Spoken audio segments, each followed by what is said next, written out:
up and lose the key. I've got no motivation, got no will to breathe, growing more and more complacent. Train wreck at my feet, this monster I've created, running out of steam, but I can't fight the craving. So on and on, I train alone. The pain had slipped away.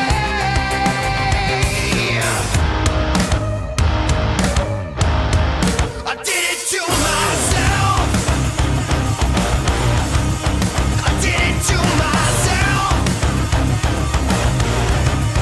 I did it to myself.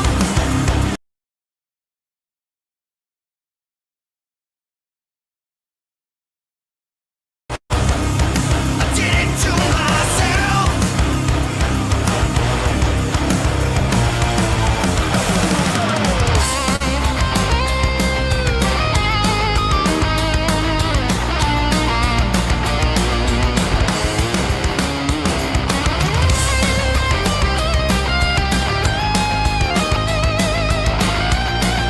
I did it to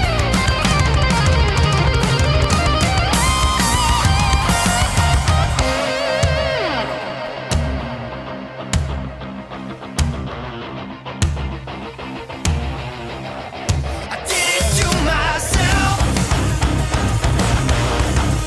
I did it to myself. I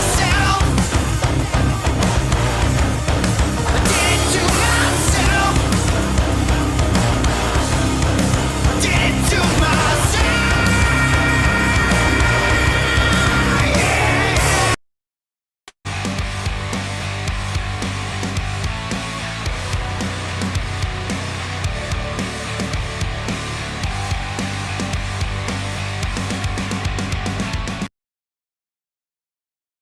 Yeah. I think we're coming on here, Max. I think we got it. Missions need a little work. How about that intro, though? That was awesome. That's good stuff. Good stuff. So, anyways, what happened there was I tried to open up or share my Twitter. I had a Twitter thing open up. I tried to share it. I didn't realize it was going to cut off our intro. But either way, we are here now, and we might as well just get going because Max, there's a ton to talk about. But first off, what's up, man? How you doing? Oh, doing pretty well. Got the Preds game on live here. Tanner's, going in on a breakaway. Looks like you might get a penalty shot after this one. Anyway, sorry, we're not live streaming tonight, but I'm definitely doing double duty as the Preds start to hit a bit more of a critical point in the season. So getting excited, Absolutely. but yeah, what a wild card weekend. Hey, how about yourself, my friend? How are you doing? I'm okay. For those who don't know, got the COVID over the weekend, was tested positive. So it's been a few days now that I've been kind of battling it, but I am on the up and up. I'm coming back. It's comeback season, as they say. So feeling a little bit better. And I thought, what better to help me get over the hump than to talk a little sports with my buddy Max. So we're going to get into that because we do have quite a bit to talk about, as Max kind of alluded to there. What a crazy NFL playoff weekend, and it's leading into another crazy one. Now, here's the thing. I just got a text from our good buddy Tori Gurley, who is set to make his SquadCast debut tonight, and he says it's been a rough night with his. He has a newborn kid, TJ Tori Jr., future NFL wide receiver, no doubt. He is having a rough night, so it's probably not looking good for Tori jumping in here tonight, as he is playing the role of dad, and that is an important role, as we all know. So we might have to go into some NFL talk on our own, Max, but that's all right. We could do that. We can dabble. We'll be okay. We'll battle. Absolutely. Chad says, good thing Clark's OnlyFans page wasn't up on his screen. Yes, I didn't share that one. That one is not, that's not up there. Good one not to have for the people. Yeah. People don't need to be subject to that kind of thing on a Tuesday night. This is a family show. You got to pay for that. That's right. You got to pay for that kind of content. But anyways, we're having some fun here. I am live over on TikTok as well, so I'm going to be shouting out everybody on TikTok throughout the evening. I see Jesse's over there. Adriano's coming in over here. Shoby's joining us over here. The drunk Ryan. I don't know. Is there a sober Ryan? I'm not sure, but he's hanging out. Charles is over here, so we got lots of good stuff. A good crew over on TikTok. We got a good crew on Facebook and YouTube and Twitter. So if you are new to the SquadCast, make sure you hit that like button, that subscribe button. We got a ton to talk about tonight. We're going to get right into it. Rhett Hastings checking in. He says, I honestly thought the wildcard games would be a lot closer. That's a good point. And Rhett, we're going to get into that shortly. We'll probably spend like the entire middle section of tonight's show on football talk. So Ryan McCarthy says, I'll play sober, Ryan Clark. Perfect, Ryan. You can handle the sober part. We got the drunk Ryan over on TikTok. We're good. We got a good balance of Ryans here tonight. Anyways, let's talk about our first topic here tonight, which of course is the Habs, Max. They hire their general manager. They get their guy. It's a guy that I don't think either you or I kind of saw coming, honestly. And I'll let you maybe, say your own words on that necessarily. But Kent Hughes joins the Montreal Canadiens as their new general manager, a guy who has been a player agent for the most of his career, which in fairness, a lot of hockey personnel have some background in being an agent. Agents have a lot to do with how the contracts get signed, and they have a lot of good player connections and stuff like that. So it doesn't surprise me that he was an agent, but what does surprise me a little bit is that I don't remember too many people saying his name as a potential candidate for Montreal at all.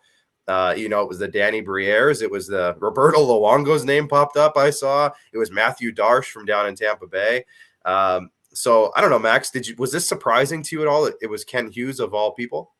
Not really, because we know this is Jeff Gorton's ship, right? At the end of the day, whoever's going to be kind of in the GM's chair, it's going to be somebody who analytically can handle some of the business side of the operation. But this is Jeff Gorton's team, right? We kind of knew that as soon as they made him the president of hockey operations.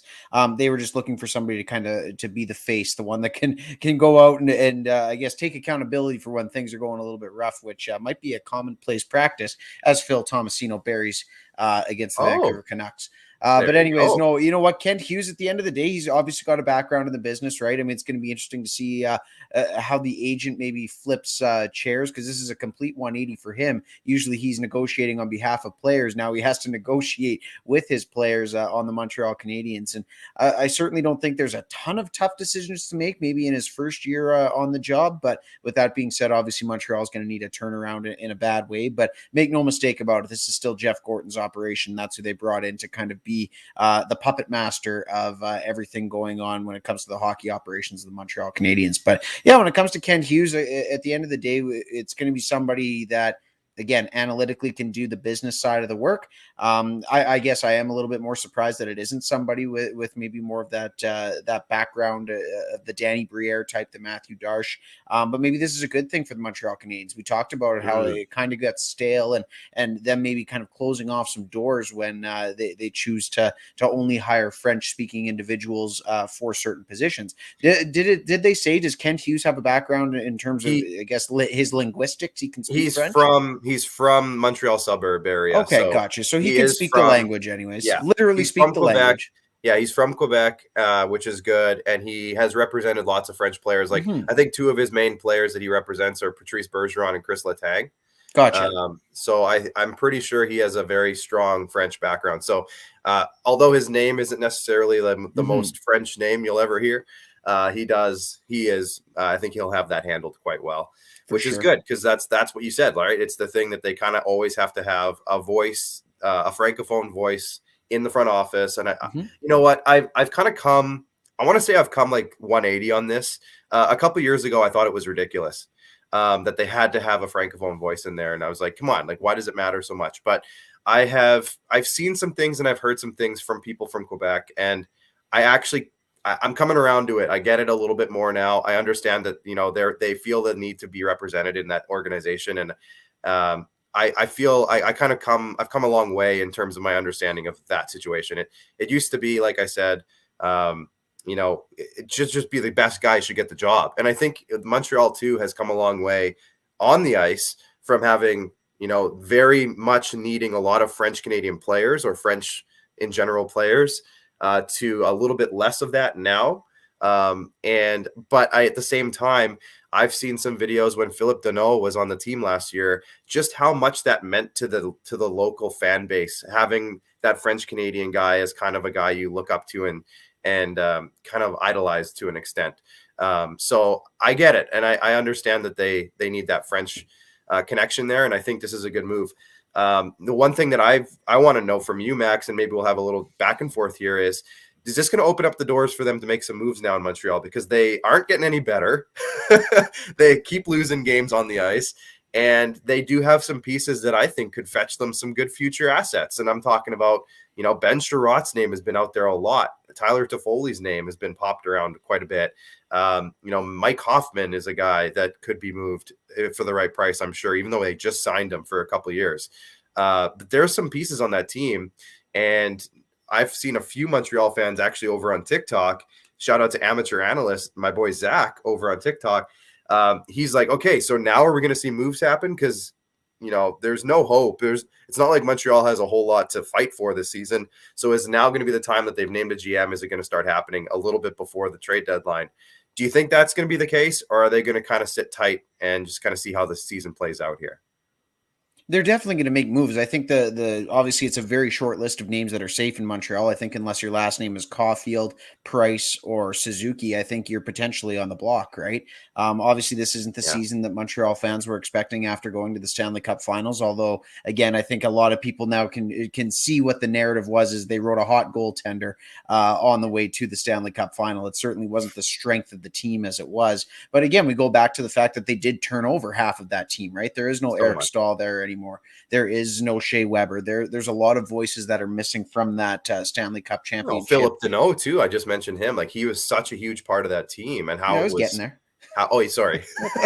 I thought it looked like you were moving on to the next sentence. No, but that's the thing, right? There was a myriad of guys, right? It was half the team nearly that they turned over on that championship run. So with that being said, obviously moves are going to be made. I mean, Jeff Gorton obviously took the job trying to turn the team around, right? It's certainly not going to stand pat for long, as it were.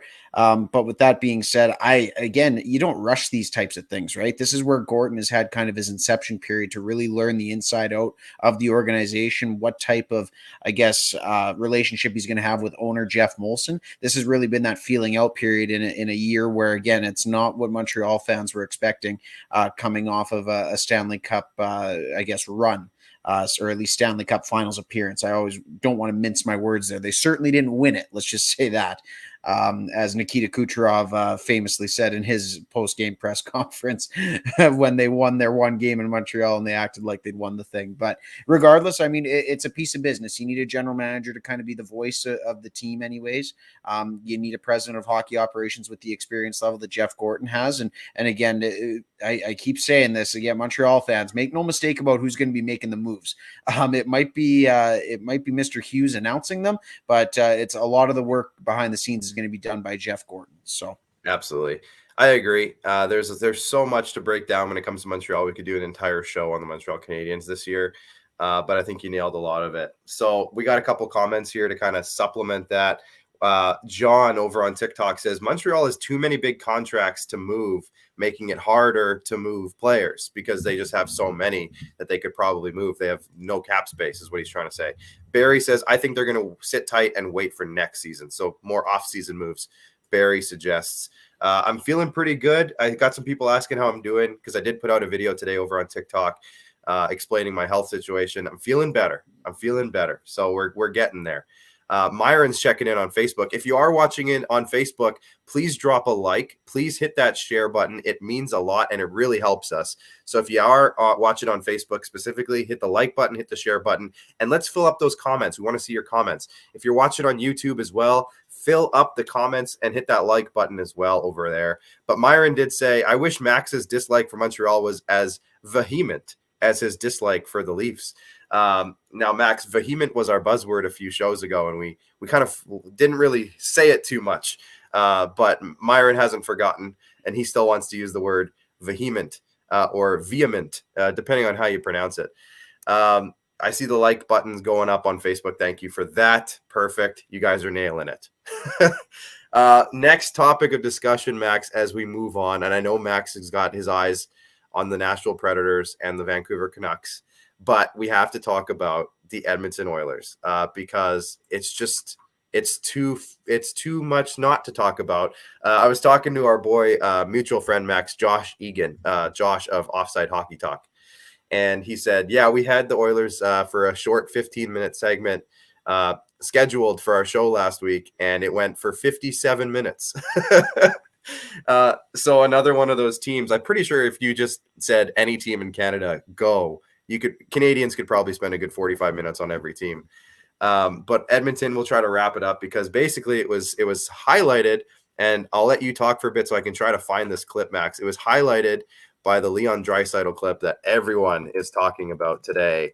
And I'll just see if I can pull it up here really quick, and then we'll show it. But I guess everyone's probably seen it or at least heard about it at this point, Max. Are you team Leon or team Jim when it comes to the Leon Draisaitl debacle today? Oh, I'm team Leon, man, all the way. At the end of the day, I understand these guys got a job to do, but I think I literally said it word for you. A good rapport with players makes a good reporter. And unfortunately, it's clear that Jim Matheson, this isn't the first time that he's ruffled the feathers of Leon Draisaitl. And when you're continuing to go at a guy when the struggles of the team are very, very public, and they're every single day must be a battle to show up to the rink for these guys right now. Literally, the scrutiny must just weigh like 1,000,000 pounds on every single one of these guys' shoulders. Leon's a guy that wears his heart on his sleeve, and I think that's one of the things that is a great thing about him. It's what makes him an elite hockey player in this league. So when it comes to, again, Jim Matheson and the comments that he had made today, again, what kind of response was he expecting? Really? The team's 2-6-2 in their last 10. They were in first place, not just in the division, but in the entire NHL on December 1st. Here we are literally 6 weeks later, and they are just clinging to the hope of even making the playoffs. And again, another team that we talk about in Montreal that is a little bit cap strapped. This is a team that, again, featuring two of, if not the two best players in the NHL. Elliot Friedman has said it time and time again on 32 Thoughts, the podcast, as well as the Jeff Merrick show. Missing the playoffs for the Edmonton Oilers is simply not an option this year. It very well could happen.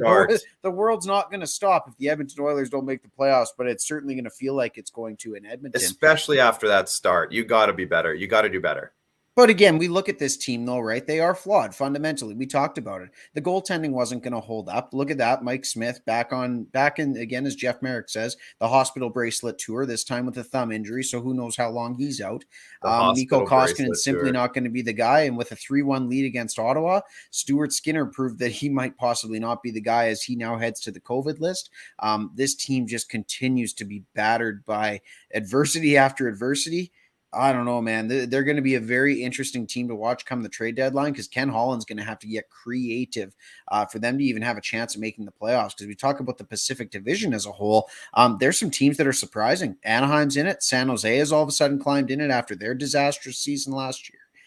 There's just so many things going against the Edmonton Oilers right now. And in a pressure-packed market, arguably the most pressure-packed market on this side of the country anyways, it's not going to go well if the Oilers miss the playoffs. And the guy that, again, in the subject of all the comments today, that guy might be looking for his way out of town pretty soon. Everybody talks about Connor and what the shelf life is for Connor.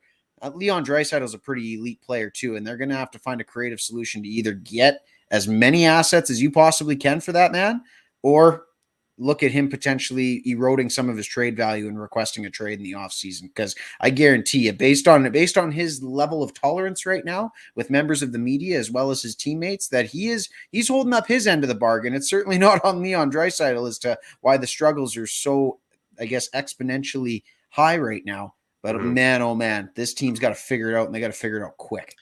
Absolutely. We got Janelle checking in, our good friend Janelle Barkman. She says, "Hey, my boys, missing the blue lights." Here's the thing, Janelle. The blue lights are on. It's just really hard with this particular computer. It doesn't like picking up the light very good. So if you check over on TikTok, it's very clearly blue, but it doesn't show up very good on this particular laptop for whatever reason. Either way, they're on. We got John checking in. Maybe Price can get moved to Edmonton. The problem is their goaltending. The problem is that they don't have room to add a Carey Price, and it'd be way too expensive. Plus, his health Price status. Has also had a hiccup in his rehab. He's not coming back this year. He's not coming back. Like that's the report, John, is that Carey Price had basically a big setback in his rehab, and he's out. Like, he's going to be out for a while. So, and here's the thing: even if he wasn't, let's say he was on track to come back, he hasn't played a game in like 8 months. How do we expect him to just come back and all of a sudden be perfect already? And then you get him into a pressure cooker like Edmonton. Maybe he has a few bad games, and all of a sudden they're right back to where they started. That's no guarantee that it's just going to fix every problem. But either way, Fleury. A lot of people are saying that Marc-Andre Fleury could be the option. That's been a rumor for a while. Again, his contract isn't super trade friendly. They could make it work, I'm sure. But there'd be a lot of hoops to jump through with that too. I maintain that if Mike Smith gets healthy and stays healthy for a while and just gets a few more games under his belt, that they might be able to rein it back in a little bit. I know you're shaking your head, Max. Not happening, man. He put up great. You want to go back to the Mike Smith train? I There's know. not much there, man. There's no gas left in that tank, and when there is, you got to stop every 2 stops just to get a couple of healthy games out of him.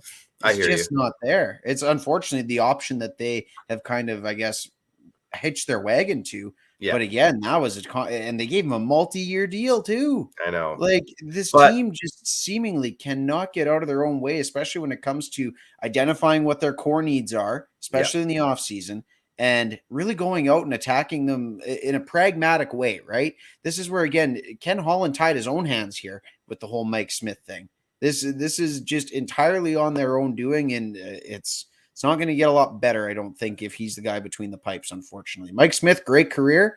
Yes. The best days are clearly behind him. I hear you on that. I guess part of that is had he been healthy all year, I wonder how different it would have been, I guess, is kind of my main thought process. Now that he's been hurt so much, it's going to be really hard for him to get back on track. But had he been healthy and playing like he did last year, or too close to that anyways, I wonder how different their season would have gone so far. But I agree with you. It's really tough right now, the situation that they're in. And you look back at some of their offseason moves, losing Adam Larson, I think bigger than a lot of people are giving credit to. Trading Ethan Bear, I think bigger than a lot of people are giving credit to. And then, bringing in Duncan Keith, I don't think he's comparable. After we've seen enough now, I don't think we can say he's defensively comparable to what Larson was bringing in. A lot of people said Larson wasn't very good. But now look at it, I think they're missing him. I think he had a big role in that team. I think they're missing him. Ethan Bear, too. I know that he made some mistakes last year. But, man, that guy played a role in that team, and I think they're missing him. Age, I think the other thing too, right? You look at it, and it seemed like in a lot of these transactions that they made, they traded away. They traded away an asset to fill another hole that just left them with a hole. They didn't get any better from trading Ethan Bear, a younger defenseman, for who was the guy they got back? Warren Fogle. Warren Fogle. Again, the issues with this team, and I think the other thing too, surface level wise, it's very easy to pick on the goaltending. Absolutely, they need an extra save every now and again to change the result in some of these games. But this goes beyond the goaltending. This is depth forwards. Yes. You look at the sweep last year at the hands of the Winnipeg Jets. They couldn't trust any forwards beyond their top 6. Right. And when you simply just can't rely on 2 guys. This, again, we go back to what we talked about last show. This isn't basketball. You can't rely on 2 guys for 60 minutes a night to get it done for you in the kind of game that the NHL is and the sport that hockey is as a whole. So, right. I mean, you look at this and you're like, hey, we've got like 4 or 5 really big needs to fill on this team to make us a true contender. And then we go back to the issue of, okay, missing the playoffs isn't an option, but okay, so you're going to really hurt the future of your franchise just to get in this year, just to have a chance at it?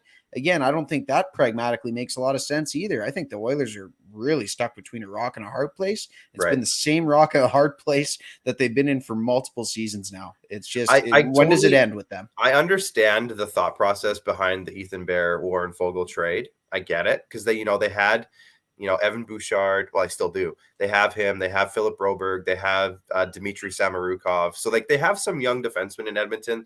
And I understand, if you could trade from a perceived prospect strength to get a forward who you said, maybe could help with that secondary scoring and those extra forwards that they needed.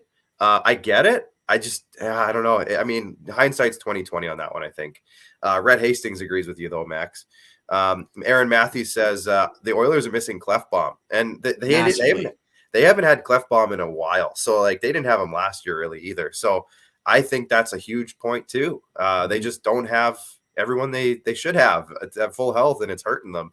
And again, we could go on probably for another 45 minutes on the Oilers, but Evander Kane will fix all their problems. So just sign Evander Kane. That's right. Tim Peel, noted NHL insider. He was really close with that one. Yeah, Yeesh. you know what? He might have to burn through a few false tweet reports. And he's had a couple of tough years. Jeez, he really has. I don't think he's quite earned the status, especially after that one. No, not quite. He kind of Kevin Weeked himself a little on that one. Let's get into the NHL All-Star Game because you have some thoughts. I have some thoughts. I think they're pretty similar. The NHL names their All-Star team. I guess I could try to bring up the list on Twitter. Let me just see if I can find that. Not that we'll have to go through every single pick and like dissect it, but I would like to kind of bring it up just to show kind of our thought process on who's in and who isn't. I guess the last man in got named today, so we could show that. Let me just pull that up here. So the last men in, these were voted on after the main rosters were named. Troy Terry, I love this. He is lighting it up in Anaheim. I think he's like top 5 in goals. He's got 22 goals, so I think that puts him top 5, which leads to our next discussion because to me, top 5 in goals shouldn't have to get voted in, but we'll get there. Nazem Kadri, top 5, I'm pretty sure in points still. Same thing. Jake Gensel's having an unbelievable year in Pittsburgh, and he's kind of carried the load as Crosby and Malkin were out for a lot of the season. And Steven Stamkos is having I don't want to say a renaissance year because he's never really been bad, but he's having a huge numbers year in Tampa. So those are the 4 guys that got in. Mika Zibanejad was the one in the Metro division, but he has some personal issues to deal with in Sweden, so he's not going to be attending. So Jake Gensel got named as his replacement. But if you look at Jake Gensel's numbers, they're unreal. But that kind of leads us to our next point, Max, is why are these guys needing to get voted in? These guys should have been locks. And it's turned into a thing, and I'll let you go off while I can find the rosters here on Twitter. But it leads us to the conversation of, is it an all-star game or is it a participation game? Why do we have to have every team represented? It should just be, the all-star game should be a tool to market your league's best and most marketable players. It shouldn't be well, we got to get Nick Suzuki in there because we got to get a Montreal Canadian in there. I don't know. I'm starting to really not like the format that they have currently. I like the 3-on-3. I think that's fine. But to me, it shouldn't necessarily need to be one from every team.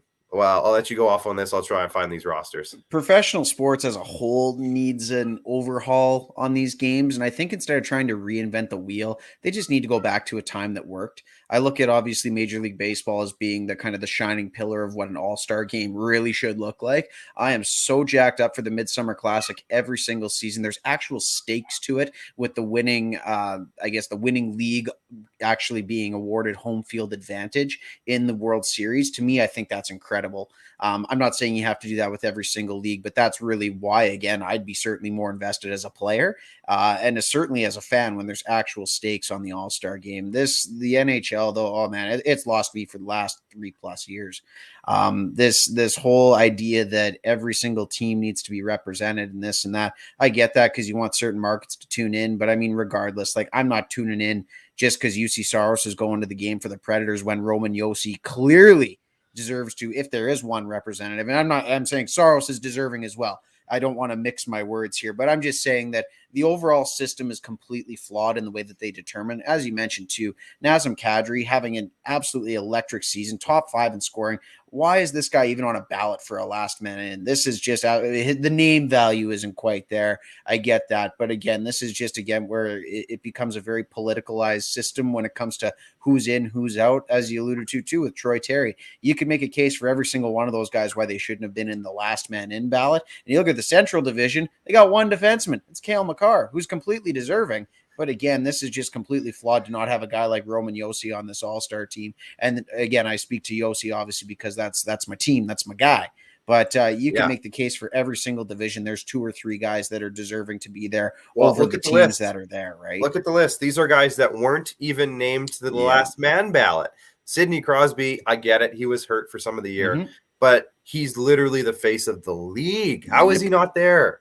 Artemi Panarin, probably this might be, I don't know if this is the right thing to say, but probably the best Russian in the NHL, Artemi Panarin, or at least close to it. I know Ovi's having a Kucherov, renaissance here. Yeah. It's just, well, Ovechkin, sure. Yeah. Okay. Never mind. Good But try, though. Panarin's right up there. He's Yes, top, absolutely. He's top 3 or 4. Zero question. Shesterkin having a huge year for the Rangers. Brad Marchand literally just got named player of the week this past week. He had 10 points in 3 games or something. Like, what is going on? Aaron Ekblad is having a huge year for Florida, and they're the best team, I think, in the Atlantic Division, if not maybe the whole league.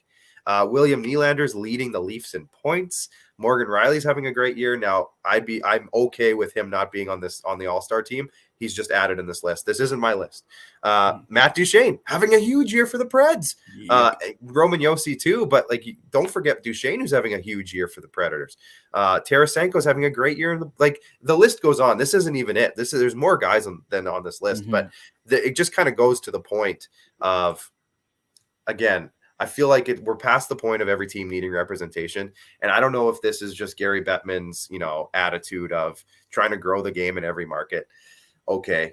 But when some of the biggest names aren't being represented at the weekend that is meant to showcase your biggest names, the credibility shot from it, as far as I'm concerned. Yeah. I mean, again, not to slight the guys that are going, because there are certainly a lot of players that are deserving of their all-star nods this year. Like I said, UC Saros is having an incredible season. Again, countless examples around the league. The guys that were named to the team, they're very good players. But when this becomes the NHL all-team game and not the NHL all-star game, I'm not too sure where that quote came from. I know I saw it on a Twitter timeline somewhere, but it encapsulates it perfectly. At the end of the day, it's a friggin' joke, man. Like this. Yeah.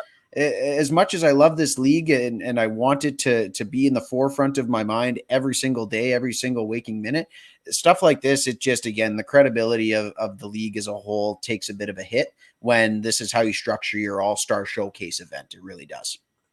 I think that's kind of all there is to it. It's just one fan's perspective, but yeah, exactly. I'm sure I'm not the only one. I think it's a shared perspective, though. One thing I wanted to mention before we move on to football is we had last week on our show Dustin Forbes. Dustin joined us in advance of the WHL trade deadline, and there has been some moves. Yesterday was the deadline. I think it was 3 p.m. Central Time, and there has been some moves. I'm going to bring this up here. We'll just kind of look at a few of these here. Look how nicely this is laid out too. Edmonton. They have made a huge splash, and after making a huge splash earlier in the year, 2 of them, they've made another one, this time adding Justin Sordiff from the Vancouver Giants. He's on the World Junior team, of course, which didn't end up really doing much, but he did make the World Junior team. The Giants, to me, were one of the more confusing teams because they dumped when their literally best player, but they also added some players. So it's like, okay, maybe they're just trying to maintain face a little bit, but they did trade 2 of their best players here. As you can see, the next trade down, Tanner Brown, a really good minute-eating, solid defenseman going to the Winnipeg Ice, who are the best team in the country for most of the season so far. So they traded 2 of their best players away. But if you look down, they also added some players as well throughout the trade deadline there. The Winnipeg doesn't stop there. They added Chase Wheatcroft, who was on the Lethbridge Hurricanes, one of their top scoring forwards. The Regina Pats made a couple of moves in the day. They traded Tom Cadu to the Vancouver Giants, as I mentioned. He's a right shot defenseman, solid player. The Pats also traded Drew Englot to the Kamloops Blazers for Ty Spencer. Ty Spencer is from Saskatoon, Max. Really high scoring. I was going to say midget, but I'm not supposed to say that anymore. He had a really high scoring career in the under 18 leagues and 15 and under leagues. And he's had a bit of a slower start in Kamloops, but coming to Regina as a 17-year-old forward, I think he'll fit in nicely with kind of their progression. But Drew Englot, Max, I got a text from our good friend Katie Fleury. I don't know if she's watching tonight, but Katie Fleury, her daughter had a connection to Drew Englot. He was her favorite player. So Katie was a little upset that they traded Drew. So she let me know about that. But overall, not a ton of moves. But definitely some big names. Another one, too, for the fans out west, Luke Toparowski, one of Spokane's best players for the last few years, is going to Kamloops. And Nick McCary, who Dustin Forbes mentioned like 10 times in our episode last week, was moved the other way. So he did end up getting moved. Sorry, Nick, if you're watching. We said this last week, too. But he did end up getting moved, as Dustin kind of projected. One move that was a little surprising, and I had to ask around, Josh Pilar to Saskatoon. So Kamloops, as you can see, they added Max. They added a 19-year-old forward and a 20-year-old forward. So then they go out and they trade literally an over a point per game forward in Josh Pilar, who's NHL drafted, to Saskatoon for picks. And I had to ask around. I guess he's from Saskatoon. He's from Saskatchewan, and his family lives there, obviously. He has some medical things that he's got going on, and I guess he just wanted to be closer to home. So Kamloops granted his wish and said, okay, we'll let you go ahead and do that. So I guess, like, kudos to Kamloops for doing that. I just kind of wasn't sure what was going on, so I had to look into it. But there you go. There's your recap on the WHL trade deadline. As we kind of move into the NFL, did you want to touch on any of those trades, Max, or we good to go? Nope, good to go. That sounds great. We're going to take an ad break, though, real quick before we get to the NFL. As we're about 40 minutes deep into the show, so always want to highlight our partners, our fantastic ones that allow us to do this program every week. So yes, we'll let that ad run roll, and then we'll be back to talk some NFL right after the break. Your fans deserve an incredible arena experience. It's time for an upgrade. Stunning graphics.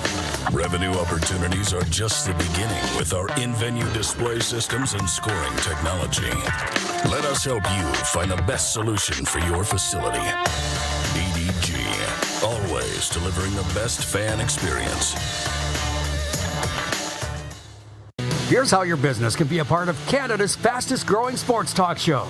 All you have to do is contact us, and we will tell you all about the dynamic and exciting marketing opportunities we have, utilizing a fully integrated 360-degree multi-platform. Imagine your business seen and heard across Canada on Game Plus TV and around the world on the Rod Peterson Digital Network. You will use one of the most overused expressions in sports. You gotta be kidding me. Get your business involved. Contact the Rod Peterson Show today. Everyday hoop life.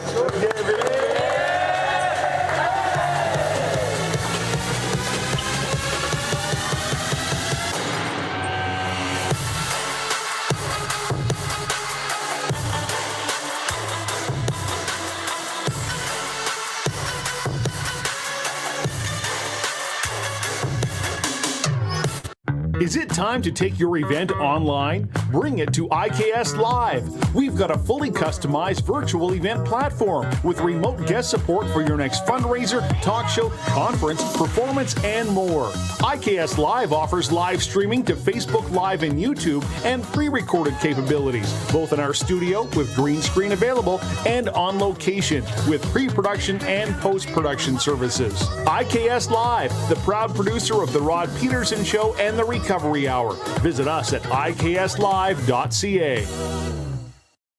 Don't rack your brain trying to source the equipment and materials you need for your business. Rockstar can operate your entire supply chain, from PO creation to expediting your shipments, all from our office. Leverage the buying power of the Rockstar Buying Group to not only save money and time, but also the headache. From gloves to glue, we can provide it for you. Find out more at rockstar.com.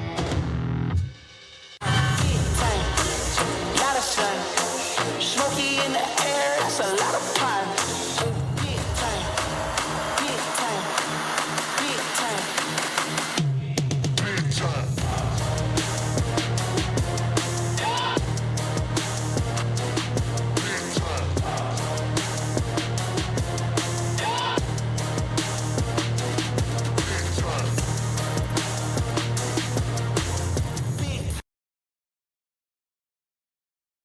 Oh, there we are. Now there we are.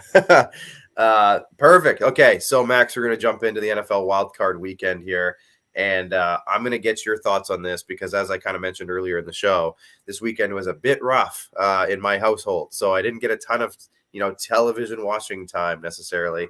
But let's go through it here. I have the list, and again, Shout out to our guest tonight was going to be Tori Gurley. He texted me like as we were starting the show and just said, hey, it's a bit of a TJ, his son TJ, Tori Jr. was having a bit of a rough night. So dad comes first, of course. So we gotta let him do that. But let's bring in the results. Let's go to here of Wild Card Weekend. So the first one, the Bengals Raiders. Bengals pulled it out. They had a great game. Joe Burrow had a great quote after the game from what I saw, saying, you know what, we expected this. This was our plan. So we're moving on to next week. We're not celebrating. They celebrated after the division title win, of course, but he said, we're not celebrating. We got a bigger goal in mind, and this was expected. We planned on doing this, and this is what we're doing, and et cetera, et cetera. I thought it was a great quote. Some people didn't love it. That's how it goes. But Max, did you watch this game? What did you think of this one? Yeah, first playoff win in 31 years for the Cincinnati Bengals. So that was the whole big meme going around is nobody has ever sent a text message, I guess, in the Bengals winning a playoff game context ever in the history of humankind, because the Bengals last won a playoff game in 1991 and texting wasn't invented until 1992. So there you go. I'm sure there was a lot of those text messages sent around this weekend. Shout out to our loyal viewer, Chad Isaac, who I'm sure was very, very happy with the result. But the biggest thing that really gleamed out of this one, man, the officiating. Officiating was tough all around Wild Card Weekend, but this one prominently. Obviously the Bengals pull this one out by a touchdown, and you could tell, like, just the way that the game was flowing, the Bengals certainly had control, at least for the first half, significantly. They failed to score a touchdown on a couple of red zone opportunities, which really hurt the over, which sucked if you bet the over, which was me. But anyways, controversy obviously is Joe Burrow I'm sure everybody that watched the game knew when he was kind of going out of bounds, and then he threw the ball up to a wide open Tyler Boyd in the back of the end zone, and the officials on the field blew the whistle, kind of indicating that the play was dead, and then everything just kind of stopped. Tyler Boyd caught the ball, because that's what you do when you're an NFL wide receiver, is balls thrown at you, you catch it. But even he stopped playing. He didn't celebrate. He didn't anything. He thought the play was dead. Yeah. So when it comes to this game, I think that's where a little bit of a controversy maybe stains it just a little bit. With that being said, the Bengals certainly deserve to be the team coming out on the right side of this one. Jamar Chase, man, oh man, the Bengals got a stud in this kid. He is just fantastic. But yeah, the Bengals are moving on, and they're going to play the Tennessee Titans this coming weekend. So that's going to be a hell of a matchup. I'm really excited for that one. As you alluded to, Joe Burrow, great quote, but he's also a great quarterback, and he's going to be a great one for years to come. Tall task, though, going up against Tennessee, especially with Derrick Henry coming back. A little quote here from our friend Emery Wolf. He says, "Hi from Brant, boys. How about the Pats keeping Riker Evans?" Emery, we just had a chat about the WHL trade deadline. You missed it. But he said, I figured they could afford to. I'm predicting a couple rounds of playoffs this year.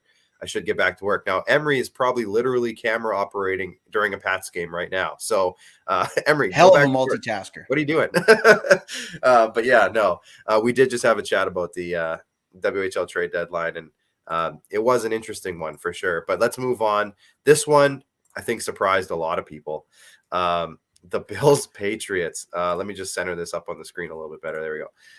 Man, all I heard was touchdown Bills on Twitter the whole day, and I just don't like. I saw their drives, and I'm pretty sure this was a true one. It was touchdown, touchdown, touchdown, touchdown, touchdown, touchdown, kneel to win the game. And I was like, they didn't punt once. So as far as your offense is concerned, that's perfection. that's what you try. That's what you strive for. Absolutely. Yeah, Bill Belichick wasn't ready for the Buffalo Bills. That's for sure. I think the mantle has definitely been passed in the AFC East here. This was just an absolute. This was a message. I agree. This is a message. Absolutely. Yeah. Josh Allen was just hitting everything in sight. He even figured that he threw a ball out of the back of the end zone, and Dawson Knox somehow came down with it. That's how on fire Josh Allen was. 5 touchdowns in the game.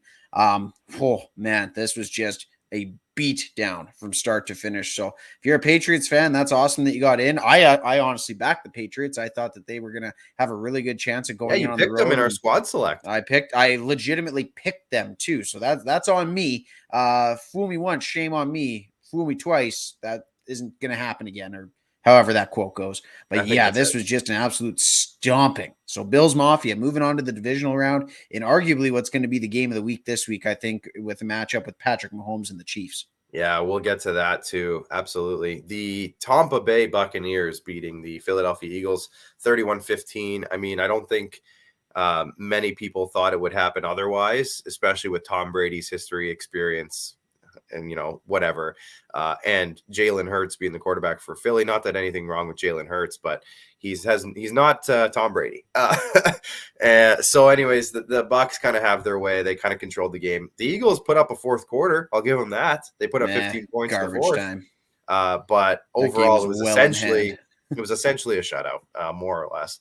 The Bucs again having a huge matchup with your Rams. Which I wish would have been the segue to the next game, but this is the 49ers and Cowboys.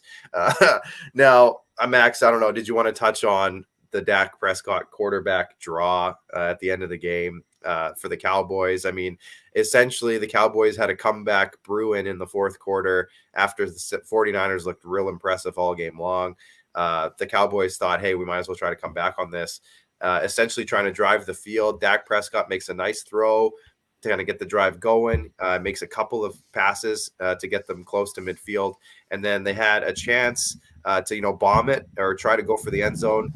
And Dak Prescott runs it with 14 seconds on the clock, basically runs the clock out, and then they don't have any time left.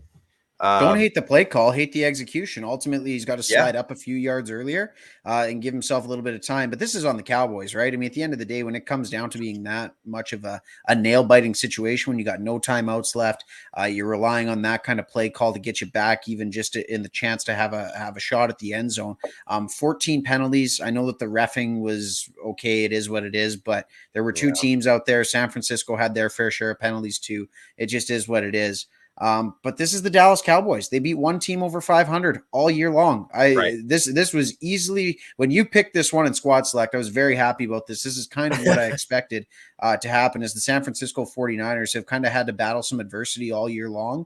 And they had a good second half. Oh, they had a great second half. Absolutely. Yeah. And a team that just doesn't go away, right? They're a team that's been to the Super Bowl in the last 3 years with a lot of the same guys that they still boast. So, I mean, this is what I expected. This was the 6-2 upset, but the Cowboys are just, man, I don't know. Jerry Jones said it best at the end of it with the collection of guys that they have. And the talent that they boasted on the defensive side of the ball. Micah Parsons arguably being potentially defensive player of the year in his rookie season. Trayvon Diggs leading the league in interceptions while also simultaneously giving up the most yards, going for a lot of interceptions. But regardless, across the board, this is just what Dallas is. I don't know what to say. I mean, it's definitely one of those fan bases, especially when you see the way they reacted after the game. I don't feel bad for them whatsoever. I hope that they continue to find a way to lose in embarrassing fashion, just strictly because of the way that their fans act. Not that I have anything against Dak Prescott or even Mike McCarthy or any of the Dallas Cowboys themselves. But man, oh man, when you see the videos of them tossing beers at the refs and even Neville some of their Gallimore, own players. The fan base they got caught up. They were kind of casualties in the myriad of tossing beers and things of that nature. I get it. It's sports. I get it. You pay good money to go to the games and you want to see your team win, but to turn on them like that, Neville Gallimore receiving death threats, things of that nature. This is sports, people. Come on. Like, ultimately, yes, we want our teams to win, but it's got to stop and end with what happens on the field. Like, this is just, again, Baker Mayfield has gone through very, very similar things in Cleveland. And again, passionate fan bases are fantastic when you win. But when you lose, I mean, this, you can't ever say that should ever be part of the job description, is having to deal with that kind of animosity on social media, getting objects thrown at you on your way off the field. Like, this is just embarrassing from a fan base perspective. And I understand that not all Dallas Cowboys fans are like that, but the ones that were doing that in the stadium, you really need to check yourselves. And really, if that's what you're living and dying with, you need to kind of figure out some different priorities in your life. Seriously. Yeah, Carlos just said Q Rod's quote about the Cowboys and the playoffs. He's talking about Rod Peterson's quote from the other day. If you want to check that out, go check out the Rod Peterson show for sure. Rod had quite an emotional roller coaster going on the show on Monday, not wanting to talk about it and then talking about it. Obviously, Rod Peterson, if you watch the show, is a big Cowboys guy. And it was an interesting show. He had a lot of good thoughts, so go check that out for sure. Absolutely. Now let's move on here. I did pick the Cowboys. I will say this. I just had a feeling that maybe this was going to be the one that they were able to kind of sneak out, being at home against the 49ers team. Like you said, that they did have a huge second half, but they did battle some adversity all year. With They actually beat players some they good have. teams too. I know. And I That's was where just Dallas like, just what? didn't quite have it. I'm going to give them some credit here. And it just didn't work out. The Chiefs stomped the Steelers. Now, we don't have to spend a ton of time on this one because, again, I think this one was about as expected as it can get. The Steelers barely had a winning record this year, 9-7-1, and that one tie really screwed me in squad select after all. So screw you guys. But the Chiefs, they kind of mollywopped, as they say, the Steelers. And they move on to face a big opponent this week, and we'll get to that in just a sec. And then Max. Wow, you're just gonna gloss over and Yeah. not even gonna mention that it was Big Ben's final game. After all he's given to the league, you just want to gloss over it like it was nothing, hey? Yeah. Unbelievable. Oh, that's fine. We can continue on to the Rams game. That's okay. We talked about Big Ben last week in his last regular season game, and I don't know. This was the Steelers squeaked in, and I don't think many people expected them to do much, and they really didn't. The Chiefs had their way. That's all I wanted to say. Yeah, that was definitely, it was 42-21, but that could have easily been a 56-5 ball game. Seriously. Yeah. Ooh, So this Max, one was fun. I'll give you some minutes here. Have your time, have your glory moment. What are your thoughts on the Rams? Your Rams, you're representing them with the beautiful hat today. 34-11 over the Arizona Cardinals. The Cardinals, what I'll say before I let you go, before I let you get going here, the Cardinals obviously had a really weird year. They looked so strong at times, but they also just seemed like they fell apart certain weeks. And they had a team, I think, on paper that probably should have been a little bit more dominant than they ended up being. But they are in a tough division, and they came up against the Rams, who are stacked. And Max, I don't have to tell you that. So I guess give me your synopsis of what happened, because you were watching it with our good buddy Tanner Ring, and he's a Cardinals fan, and he wasn't having as much fun as you were having. Let's just say that. So give me your thoughts. How did this game go? I enjoyed it. Before you do that, hold on. Myron says, Clark, you were getting a strongly worded text after all the Steelers disrespect. Sorry, Myron. I apologize. Yes. So the Rams. Sorry, Max. To borrow a quote from the great Bill Belichick, we're on to Tampa Bay. This is again, right? This was the all-in season for the Rams, going out and getting Von Miller at the trade deadline, subsequently picking up Odell Beckham Jr., who I think has sufficiently quashed all the locker room cancer talk, this, that, and everything. He just needed a quarterback, and that quarterback is Matty Stafford, who picked up his first playoff victory ever, doing it so very, very efficiently. My goodness, I don't think I've ever seen Matt Stafford throw the ball only 17 times in a game, which is good because he's going to need to throw it, I think, a little bit more when they go to Raymond James Stadium and face Tampa Brady. There you go. Beatty. Yeah, you nailed it. Either way, the Bucs are banged up. I'm fully expecting the Rams go in and really find a way to come out with the ball game. There's no ifs, ands, or buts about it. Without Chris Godwin, without Antonio Brown, say what you want about Antonio Brown, the dude can play football. With Tom Brady leaning heavily on Mike Evans, I fully expect Jalen Ramsey and co to cover him like a wet blanket. And this could be, I'm hoping, a very long day and avenge the 2018 Super Bowl loss that the Rams suffered at the hands of Tom Brady when he was a New England Patriot. So the Rams beat the Bucs already once this year. Two very, very different teams, obviously, from the time they beat them. I believe it was week 3 or week 4, very early on in the season. But I'm very much looking forward to a great football game. That game last night, it was nice to see them come out and get a statement win. Matt Stafford not turning the ball over, being very responsible, very efficient with it, running, getting a rushing touchdown for, I want to say, the first time since 2011, and then systematically just kind of picking apart the Cardinals defense. And Cam Akers. Cam Akers, did we ever miss him? That guy is explosive. So Cam the Ram coming back and doing what he does best. It's gonna be a very interesting divisional round, but yeah, certainly looking forward to Sunday at 2 p.m. Central Time when the Rams take on the Bucs. I don't know if you can hear Max. Our new puppy Freddie doesn't love being alone. And Amy's upstairs right now, so Freddie's crying a little bit. and he Are you can't come doing the upstairs. weaning thing where you got to wean him off and let him cry it out, or how's that work? I don't know, but he can't come upstairs because he just pees on the carpet. Nice. So we have to leave him downstairs, and he is not loving it. Anyways, yeah, so everyone's saying, yeah, I can hear the dog crying. And Janelle's laughing because our dog's name is Freddie. She's laughing, saying, haha, Freddie. Aw. So anyways, he's just having some separation anxiety, you might say.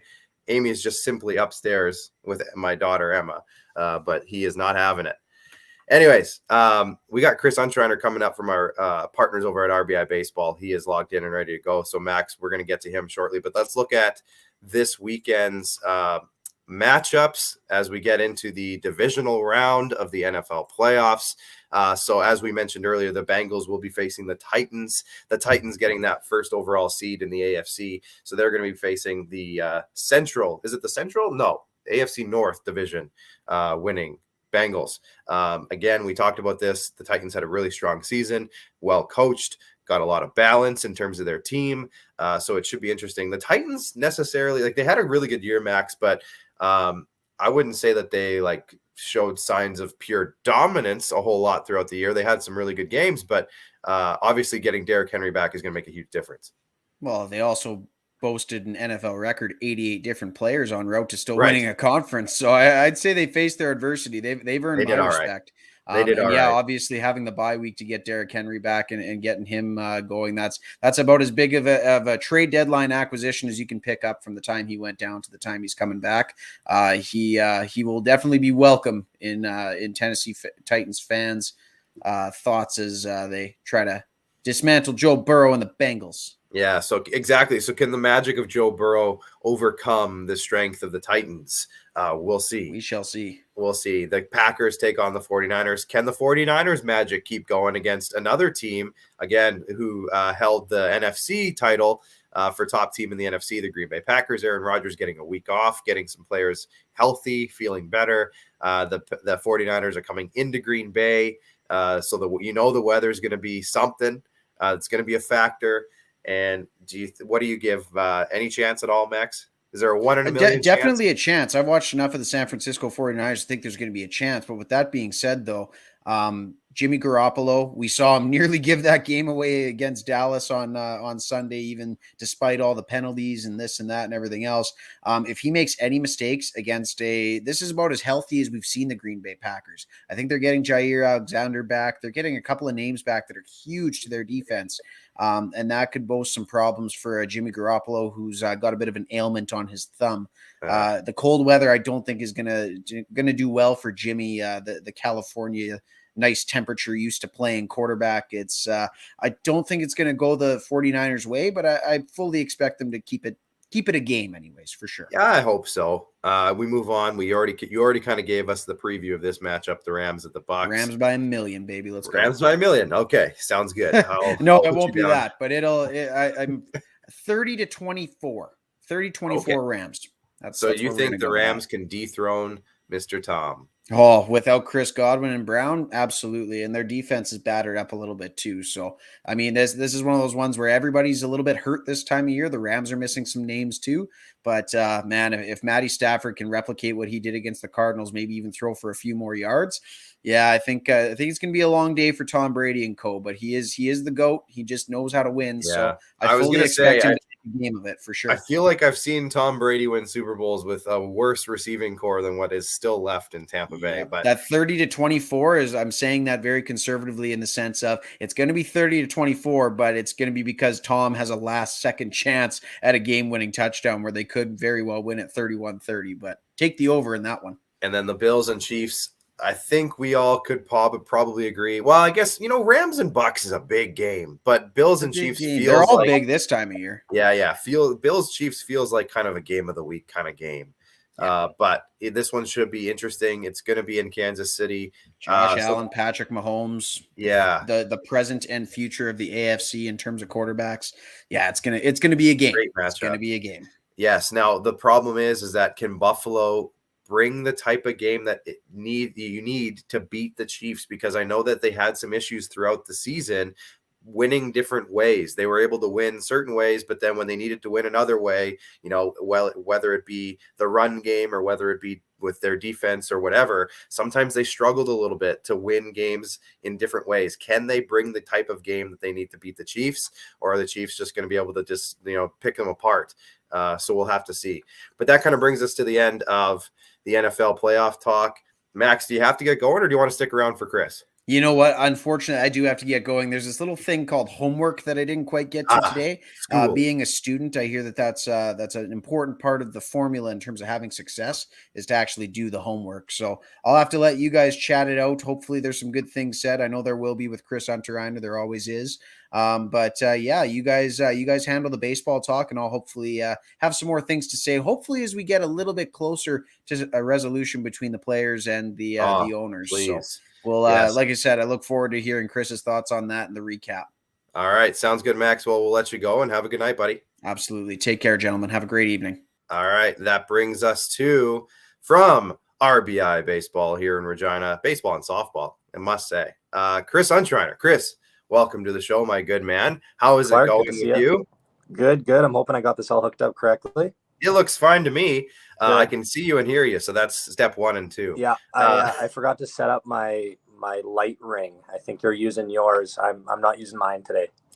Yeah, I got 2 actually set up. I got the double angle. I have to all the help I can get. It's one of those situations. Yeah, and then I got the blue lights on the ceiling that kind of make it a little bit of a different background. But it looks good. Yeah, it is what it is. So, Chris, there's a ton going on, and we're going to jump right into it happening over at RBI Baseball and Softball here in Regina. The weather's not cooperating, but outside of that. Oh, it's definitely getting us to look forward to getting on the field and getting into the spring, that's for sure. Yeah, so tell me about it, because I know that you're right in the middle of some big training sessions going on right now, and you have some new gear that I want to touch on a little bit later, so you can get into that kind of as you're going. But first off, for those who might not know, because again, Chris, we haven't had you on in a bit, so I want to kind of get everyone reacquainted with you here. What is RBI's kind of main thing, and how has it been going so far in the training this winter? Things are rolling, man. So obviously we specialize in baseball and softball training, group training, private lessons, specialty groups, pitching, hitting, catching, fielding, you kind of name it, we offer it. We cater our training programs to kids 7 to college age. Kids, we've got kids now. I was having a conversation with one of the boys here, and they're like 2 years away from spending like 3/4 of their life at RBI. They're those loyal kids that we're looking to take off to college one of these days here. So, we cater to them all. Right now we're rolling right into the evaluation prep phase of our training. So the kids, evaluations are a month away or so for baseball and softball. So a lot of kids are thinking about getting back into it a little bit. Maybe the kids that aren't, in November and December when we're running our programs are thinking about hockey and basketball. Now they're starting to think about baseball or softball. So they're getting into programs now to get in shape. I was just gonna say, like you said, like I just love to hear the stories of the kids who've been there, because I've worked a little bit with you over the years, and I've seen some of the kids grow up a little bit myself, so I can't imagine you seeing them all the time. So some of these kids now are graduating high school and getting secondary opportunities. So can you kind of talk about that kind of process and how rewarding it is for you, Chris, to see some of your kids that you've worked with for years now getting these opportunities after high school? Yeah, there's a lot of these kids that, whether it's myself or some of our other main instructors, that have known since they were like 12 years old. And now this is like, they'd be 5 or 6 years into our programs, and now we're looking to send them off. But, for a lot of these kids, it just kind of starts out in the stages of just keeping in shape and enjoying the game of baseball. And then they start to realize that, holy crap, there's some options here that, might allow me to play baseball beyond high school. And more kids throughout the province are getting these opportunities. And there's opportunities in Canada too. Whereas Clark, when we went to Monterey, it was you kind of just had to go south. Otherwise you didn't go anywhere. And now there's options there's South, there's Northern states, there's all over Canada. So there's a home for all of these kids. And that's one of the biggest things for our players and that we preach is that, you know, you can be at any level and you're still going to get every opportunity that's going to fit what's going to, you know, suit you.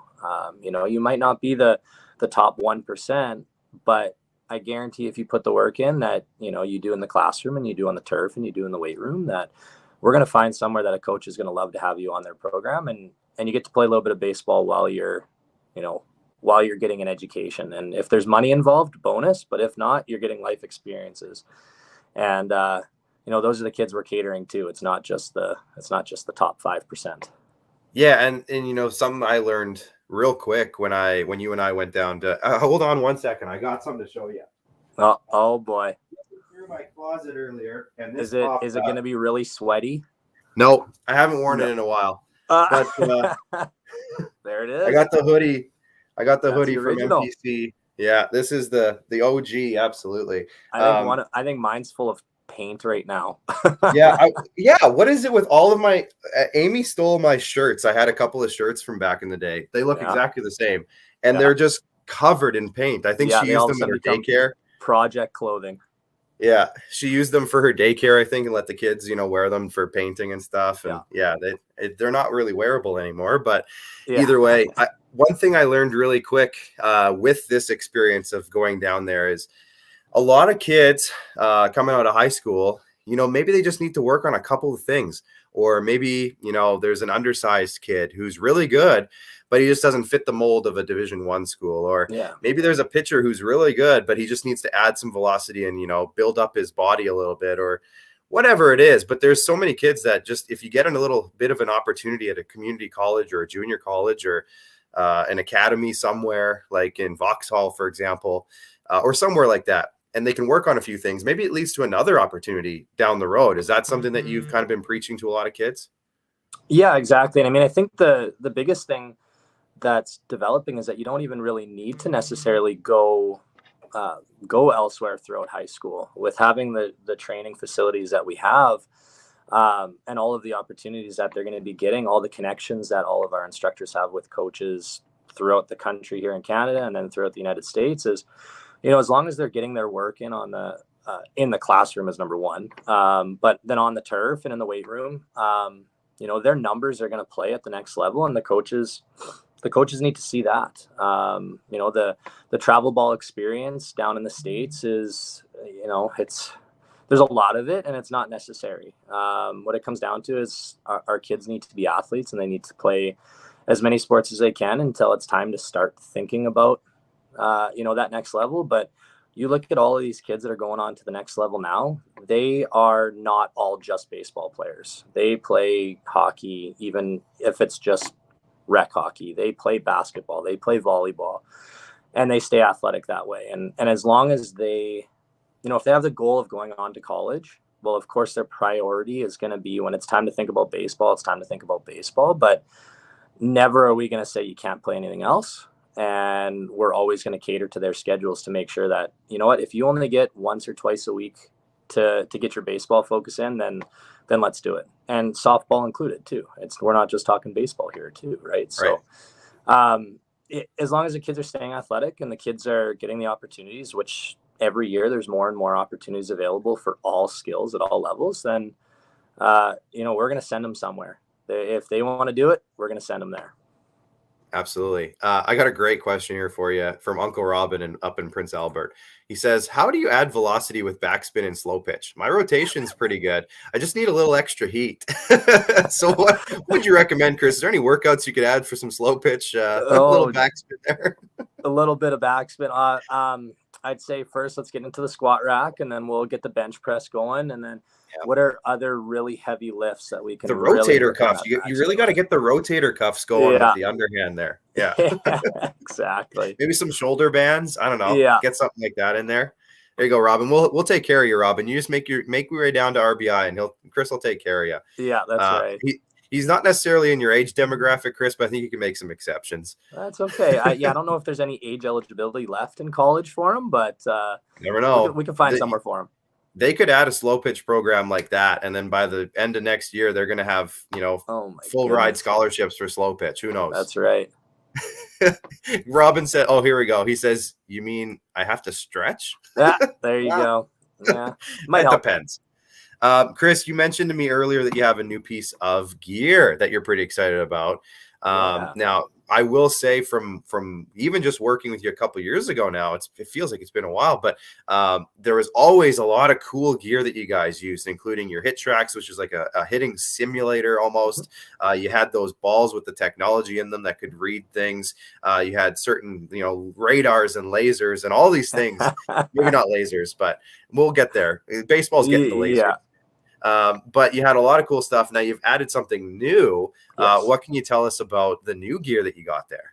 Yeah. So the biggest thing is, as we know, with everything is technology is starting to take over the world, and we try to keep it as simple as we can. But anytime something pops up that we know is going to benefit our athletes, we're going to jump on it. So the newest one we just rolled out is it's used with the Oculus Quest VR system, which I've used once in my entire life. But the app is called Win Reality, and it's a pitch recognition software that's used. So the players will put the VR on, and we'll basically set them in a corner, and they'll stare at a wall, and we'll laugh at them because they're diving out of the way of pitches. But there's so many different tools with it. Right now, our biggest focus is just getting them to start to see off-speed spin. So a pitcher will actually deliver a pitch, and then we can establish what drill we're going to do. So right now we're working on recognizing fastball and curveball. So we'll set the pitch velocity according to kind of what this age group is. Side note on this, high school level is considered 96 miles an hour, which I don't know where we are, but that seems a little bit ridiculous. 96. 96. You sure that's not kilometers? Yeah, no, I know. So we got our high school kids seeing about 92, and they're crushing it. So you can pick up spin, you can pick up location. There's disappearing pitches, man. It's unbelievable. And I think we've used it for about 3 weeks, 2.5 weeks. And I think we've seen over 2,000 additional pitches for our athletes. So the kids just standing in the corner rather than just having an aimless break station. They fire this thing on and they see, in a round of say 10 with a kid hitting in the cage, they'll see an extra 10 or 15 pitches. And an extra 2,000 pitches in 2.5 weeks, like that's going to go a long way for us. So we're really excited about that one. Yeah. And baseball, you can attest to this, but it is so much just seeing, seeing stuff, getting used to seeing stuff, timing, hand-eye coordination. That's like 90% of it for most of it. So to be able to add that is awesome. It's huge. Yeah, it's pretty cool. Yeah, like you said, we kind of every year we add something. We had the first hit track system in Saskatchewan, and we rolled that one out like 3 or 4 years ago. We use that every single day. We have the synaptic strobe goggles. That's a mouthful. Those are fun. Those are fun. Yeah, they flash, and you can. Yeah, it's a visual training tool that way, and So think of essentially having blinders on that open up and close. That's what they do. So if you're trying to hit, imagine trying to see a baseball, and you got like blinders coming on every half a second. Windshield wipers going in front of your eyes, basically. Yeah. It's crazy. Yeah, and that's what it comes down to is, we can sit here and we can do the same thing over and over and over again and work on the mechanics and doing this, but we have to make sure we keep it loose for these players. Like a lot of them are coming out on a regular weekly, and it's one thing to just take their aimless 200 or 300 swings, but that's not going to make them a better hitter. That's just going to make them a better swinger. And what it comes down to is you got to hit a baseball. So we want to challenge these kids, and it seems to be working. Yeah, absolutely. It seems to be working, and it is working because I've seen results of certain kids that, even if it's not that their swing gets better, but just their approach. It's such a huge part to a baseball swing. It's just knowing what's coming or being comfortable with the situation. But speaking of that, you haven't been out on the field a whole lot with your teams lately, and you have a planned trip coming up that hopefully doesn't get canceled. Oh, goodness. Yeah. So the last tell me about that. Yeah. So the last time we organized teams to actually go anywhere would have been March of 2020. And let's all forget about what happened in March of 2020. So we had 5 teams lined up to head south, and obviously all 5 teams had to back out. And aside from, I mean, obviously we had a really successful fall season in the Central Canadian Baseball League, which is, again, starting to already ramp up conversations, which just seems wild to me. But we're working on sending, right now we've got 3 teams confirmed for Kamloops. So that's going to be the first tournament we're going to be attending in over 2 years, which we're really excited about. That's going to be in April. So it's going to be a really good timing to prep our players right after they trained all winter, and then they roll right back into their regular season and they get some extra at bats. And yeah, it's going to be a good one. Nice. I love it. All right, Chris, let's have some Major League Baseball talk before we let you go here tonight. And then we kind of mentioned, we were talking about this earlier, some free agency stuff. And there's some big names left on free agency because not everybody got signed before the lockout happened. There's still some big names. So if you were running a team, and if you want to put the Blue Jays into this, you can, but let's just say if you were running a team and you had a choice between Carlos Correa, Freddie Freeman, Trevor Story, I had to remember his first name there for a sec, or Chris Bryant. Those seem to be the 4 biggest hitters that are out there on the market. Now, I know they're all somewhat different positions, but let's just say you're starting a franchise with one of those 4 guys. Who would you want to prioritize on your team? Oh, man. See, the part of me, the coach in me thinks, okay, you always want to work through the center of the field. So you need to have a solid pitcher, of course. You need to have a catcher. You need to have a shortstop. You need to have a center fielder, and then you work out from there. But so then I'm like, okay, well, obviously either Correa or Story. And I'm like, oh man, it seems like Carlos Correa would be the no-brainer looking at the stats. But then you're like, everybody knows what happened there. But then I'm like, Freddie Freeman. Yeah. So honestly, just because we all got to see Freddie Freeman don the Canadian jersey and he got an opportunity to win a championship, and he's just all around the most lovable guy with the best smile in the league. I have to go with Freddie Freeman. That's so if you were the Jays, there's a ton of rumors, Chris, about Freddie Freeman, and just I think it's the Canadian thing that a lot of people want him to be a Blue Jay. Yeah. Would it work? I mean, he's a lefty. He's a left-handed hitter, which I think the Jays wouldn't be mad about. Yeah, but with Vladdy's coming along, and he had that huge year last year. Him being at first base now, does bringing in a big bat like that just to basically swap in and be a first base DH, does that limit the Jays almost? Because then they don't have the flexibility with that designated hitter spot. I don't know. That'd be tough because you don't want to have two all-stars, 2 silver sluggers, 2 of the best first basemen playing part-time. Right. You need to have them both in the lineup at all times. And I think they've kind of gotten to a point where I don't think Vlad's going to be sliding back over to third base. I think he's found a home, and he had a phenomenal season, and he's the future, and I mean, Freddie Freeman still got a few good years in him, but as much as we'd love to see it, I don't know if I think it would limit what they can do, because then you're kind of fighting over 2 all-stars, right? Well, and one of the biggest things that I noticed last year was they were so flexible with who they could throw in that DH spot. Yeah. So they had so many outfielders, right? They had, Gurriel, Grichuk, when Springer was healthy, and then Hernandez. Those are 4 good hitters you want in your lineup most nights. Yeah. So they were able to throw one of those guys in, or if, Espinal was having a night off where he wasn't in the field, they could put him in there as a little change of pace. So that kind of eliminates that almost. That's what I'm kind of most worried about adding a Freeman is you have to have Freeman in DH, or you have to have Vladdy in DH, because you can't take those guys out of your lineup. Yeah, no, that's exactly right. That'd be now you had a thought on Kevin Gausman earlier. We were talking the Blue Jays had Gausman, and you used some great words. I don't know if you want to say the exact thing, but I probably said he's a dude. I don't know how many times. I mean, yeah, he was that dude. Yeah. Yeah. I mean, we hit it. They've wanted him for how many years, and it just never really worked out. And I mean, the guy's throwing mid to upper 9s, and the Giants were the best team in the league last year. And he was their guy. So the fact that the Jays could pick that up, I mean, everybody knows that they need a dude. They need a guy that can lead that rotation, or be a number 2 or whatever, right? I mean, they lost their Robbie Ray, so now they get a Gausman, and I think everybody loves to have all the big hard throwing lefties, but The guy competed in this. You could probably say the best division, but the second best division, because the AL East, let's be real, has a better offensive division. But Yeah, but he's been in the AL East. He was with the West Orioles. What's that? He was with the Orioles, so he's been in the NL East or the AL East before.